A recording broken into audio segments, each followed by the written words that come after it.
Thodupuzha taluk red cross കമ്മിറ്റിയുടെ നേതൃത്വത്തിൽ ഇന്ന് ജൂലൈ 1-ാം തീയതി ഡോക്ടേഴ്സ് ഡേ ദിനത്തില് തൊടുപുഴയിലെ പ്രത്യേകിച്ച് മധ്യ തിരുവിതാംകൂറിലെ അറിയപ്പെടുന്ന ഫിസിഷ്യൻ ആയിട്ടുള്ള നമ്മുടെ എല്ലാം പ്രിയപ്പെട്ട ഡോക്ടർ ജോസ് പോൾ അവറുകളെ നമ്മൾ ആദരിക്കുകയാണ്. അതിനുവേണ്ടിയാണ് നമ്മളിവിടെ എത്തിച്ചേർന്നിരിക്കുന്നത്.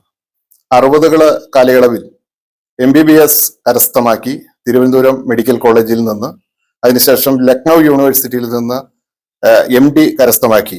ഇടുക്കി ജില്ലയിലെ തന്നെ ഏറ്റവും ആദ്യത്തെ MD കരസ്ഥമാക്കിയ ഒരു ഫിഷകറിന്റെ സമീപത്താണ് നമ്മൾ ഇപ്പോൾ നിൽക്കുന്നത്.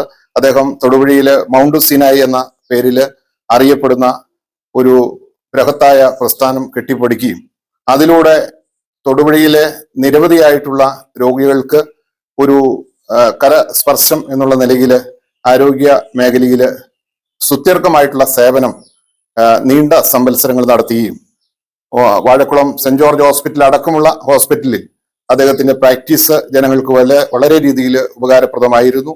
അദ്ദേഹം ഒരു സാധാരണ കുടുംബത്തിൽ നിന്ന് ജനിച്ച് ഈ മേഖലയിലേക്ക് കടന്നു വന്ന് ഒരു ദൈവ നൈപുണ്യത്തോടു കൂടിയിട്ട് പ്രവർത്തിക്കുന്ന ഒരു ഡോക്ടറാണ്. അദ്ദേഹത്തിന്റെ കുടുംബ ബന്ധങ്ങളും വ്യക്തിബന്ധങ്ങളും രോഗികരുമായുള്ള സാമീപ്യവും എല്ലാം വളരെ പ്രശംസനീയമാണ് എന്ന് ആമുഖമായി ചൂണ്ടിക്കാട്ടുവാൻ ഞാൻ ആഗ്രഹിക്കുകയാണ്. ഈ അനുമോദന യോഗത്തിലേക്ക് ബഹുമാനായ അഡ്വക്കേറ്റ് ജോസ് പാലിയത്ത്, പ്രിയപ്പെട്ട മാളികക്കൽ സാറ്, അതുപോലെ തന്നെ ശ്രീ ഫോഗീന്ദ്രൻ സാർ അടക്കം, ശ്രീ KM മത്തച്ചൻ, ശ്രീ ജേക്കബ് അടക്കമുള്ള റെഡ് ക്രോസിന്റെ ഭാരവാഹികളും എക്സിക്യൂട്ടീവ് കമ്മിറ്റി അംഗങ്ങളും എത്തിച്ചേർന്നിട്ടുണ്ട്. പ്രിയപ്പെട്ട ഡോക്ടറെ ആദ്യമായി പൊന്നാട അണിയിച്ച് ആദരിക്കുന്നതിന് വേണ്ടിയിട്ട് ഈ സമയം ഞാൻ ചെലവഴിക്കുക.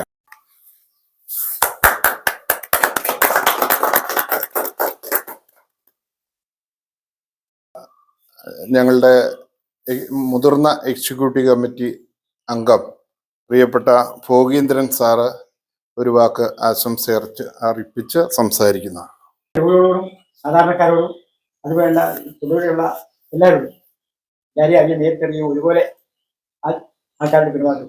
ഭാരവാഹികള് എല്ലാവരോടും എൻ്റെ ഹൃദയം നിറഞ്ഞ നന്ദി അറിയിക്കുന്നു. നിങ്ങളെല്ലാവരും ദൈവം അനുഗ്രഹിക്കട്ടെ. എന്നോട് ചെയ്ത ഈ പ്രവൃത്തി ഡോക്ടേഴ്സ് ലോകം മുഴുവനുള്ള എല്ലാ ഡോക്ടേഴ്സിനോടും ചെയ്തതായിട്ട് ഞാൻ കണക്കാക്കുന്നു. എല്ലാവരെയും അനുഗ്രഹിക്കട്ടെ. ഡേ എന്ന് പറഞ്ഞാൽ നിങ്ങൾക്ക് എല്ലാവർക്കും അറിയാം, ഡോക്ടർമാരെ ആദരിക്കാൻ വേണ്ടി BCROയുടെ ജന്മദിനം എല്ലാ ദിവസം എല്ലാവരും കൂടെ ഡോക്ടർമാരെല്ലാം കൂടെ ആദരിക്കപ്പെടുന്ന ഒരു ദിവസമാണ്. എന്നെ സംബന്ധിച്ചിടത്തോളം ഞാൻ കൊച്ചു പ്രായം മുതലേ ഡോക്ടറാകണമെന്ന് ആഗ്രഹിച്ച വ്യക്തിയാണ്. സാധാരണ കൊച്ചുകുട്ടികളൊക്കെ ചിന്തിക്കാത്ത ഒരു കാലഘട്ടത്തിൽ 8 വയസ്സ് പ്രായമുള്ളപ്പോൾ ഡോക്ടറാകാൻ ഞാൻ ആഗ്രഹിച്ചു. കാരണമുണ്ട്, എനിക്ക് വലിയ ചൊറി സുഖം വന്നു. അന്നത്തെ കാലത്ത് മേലെ ചൊറി വരിക എന്നൊക്കെ ഉള്ളത് സാധാരണ സംഭവമാണ്. ചൊറി വന്ന് മൂവാറ്റുപുഴ ആശുപത്രിയിൽ എൻ്റെ അപ്പൻ വലിയ ഡോക്ടറെ അന്വേഷിച്ച് പോയത്. അതോടൊന്നും വലിയ കാര്യമായ ഡോക്ടർമാരില്ല. അപ്പോൾ അവിടെ മൂവാറ്റുപുഴ ആശുപത്രി പേര് ഞാൻ പറയുന്നില്ല, ഡോക്ടറെ കാണാൻ പോയി. അവിടെ ചെന്നു എൻ്റെ അപ്പൻ്റെ കയ്യിൽ നഖം നീട്ടുന്ന ഒരു പ്രവൃത്തി അപ്പൻ്റെ ഒരു ഹോബിയാണ്. നഖം ഞാൻ നീട്ടി വളരെ നല്ല വെട്ടി നിർത്താൻ പറ്റുക എല്ലാവരുടെയും.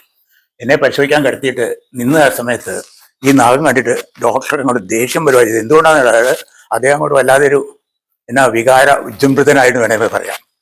ദേഷ്യപ്പെട്ടു എൻ്റെ അപ്പം, നീ എന്തിനാ താൻ നഖം നീട്ടുന്നത്, എന്താ അതിൻ്റെ ആവശ്യം എല്ലാം പറഞ്ഞവിടെ ദേഷ്യപ്പെടാൻ. എനിക്ക് 8 വയസ്സേ പ്രായമുള്ളൂ. 8 വയസ്സുള്ള ഒരു കൊച്ചിന് പ്രതികരിക്കാൻ പറ്റത്തില്ല, നേടാനുള്ള കഴിവില്ല. ഞാൻ പൊട്ടിക്കരഞ്ഞു. അന്ന് ഞാൻ എൻ്റെ മനസ്സിൽ കുറിച്ചിട്ടു, എനിക്ക് ഈ ഡോക്ടറെ പോലെ അല്ല, ഒരു രോഗികളോ ദേഷ്യപ്പെടാതെ നല്ലൊരു ഡോക്ടറായി തീർന്നു. അന്ന് എൻ്റെ ഉള്ളിൽ കുറിച്ചിട്ടത്. അന്ന് മുതൽ അതിനു വേണ്ടി തന്നെയായിരുന്നു എൻ്റെ ശ്രമം. എൻ്റെ കൂട്ടത്തിൽ എൻ്റെ കൊച്ചു പ്രായം പോലെ ദൈവ സാന്നിധ്യം ഞാൻ അറിഞ്ഞിരുന്നു.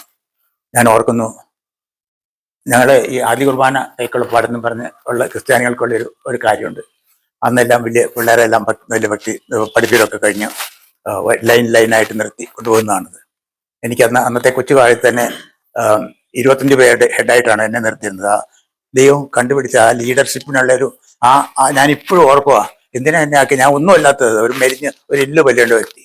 അപ്പൊ അങ്ങനെ കൊണ്ടുപോയ അന്നത്തെ കാലത്ത് പാൻ്റൊന്നും ഇല്ല.